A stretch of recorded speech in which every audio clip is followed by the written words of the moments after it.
The negotiation chamber was cold, sterile, and far too large for few people gathered inside. I stood at one end, trying to keep my nerves in check. Across from me was Lyra, the alien diplomat from the planet Xylox, a world famous for its fierce warriors and complicated courtship rituals. The room was filled with a tense silence broken only by the hum of distant machinery and the quiet shuffle of feet.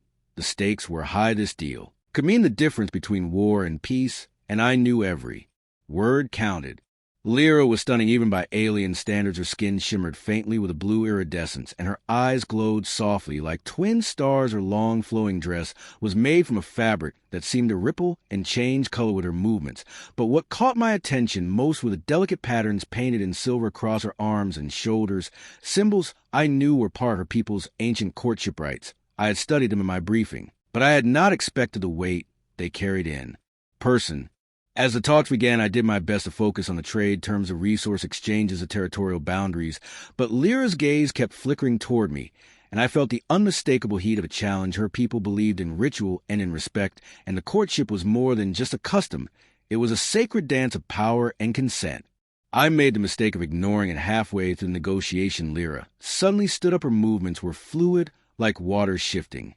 And then, without warning, she reached behind her and dropped her dress to the floor, revealing the intricate markings on her body and the unmistakable posture of an invitation in her culture. It was a bold move, and it sent a ripple of shock through the room. Everyone was watching me, waiting for my response. I was stunned, frozen by confusion and protocol. I had no idea how to respond. I tried to speak, but my voice caught in my throat. Lyra's eyes searched mine for acknowledgement, for respect, for the recognition of what she had just offered. But I hesitated. She walked closer. Her steps measured, her tail swishing with controlled grace. Her voice was low and tinged with disappointment. "You have ignored the ritual, human," she said. "And in our culture, that means disrespect." She paused and added, "But I will give you one chance to make it right."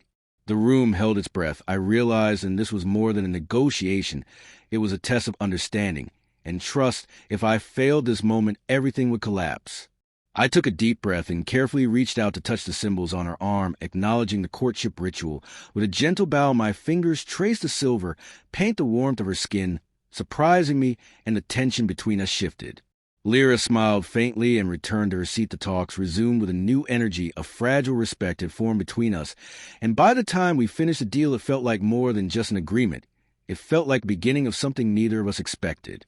After the meeting ended, I walked with Lyra to the exit, trying to explain my ignorance of her culture, but she interrupted me with a mischievous smile, saying that sometimes humans were too rigid and missing the true meaning of things. She invited me to experience the real courtship ritual outside the official chambers, and I agreed, unsure what awaited me. As we stepped into the soft glow of the evening lights, the alien world felt alive and different than the cold room we left behind. Lyra led me to a garden where glowing plants pulsed with light and strange creatures sang in the distance.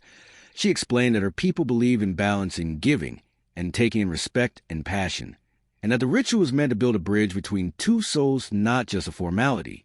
We walked among the flowers, and she taught me the gestures and meanings behind each movement, each look, each breath. It was like learning a new language spoken without words, and as the night deepened, I felt an unexpected connection growing between us.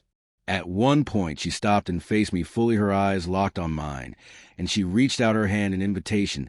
This time, I did not hesitate. I took her hand, and we danced under the stars, moving in sync, as if the universe itself had scripted our steps. The courtship ritual was not about dominance or submission. It was about trust and vulnerability, about revealing who you really were beneath the surface. I realized I had judged too quickly and missed the chance to understand. By dawn, the sky was streaked with colors, and we sat quietly watching the twin suns rise over the horizon. Lyra rested her head on my shoulder and whispered that the real negotiation had only just begun. I knew then that this was more than a political deal. It was a crossing of worlds and hearts of fragile hope, that peace could be built not just on contracts, but on connection.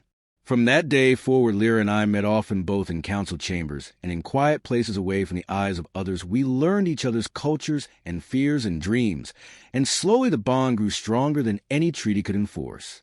The memory of her dropping that dress mid-negotiation stayed with me as a reminder that beneath alien rituals and customs beat hearts like mine, searching for respect and love, and that sometimes the greatest battles were not fought with weapons, but with understanding. Our story became a legend among diplomats and warriors, like a tale of how a moment of defiance became a bridge between two worlds and two hearts forever entwined.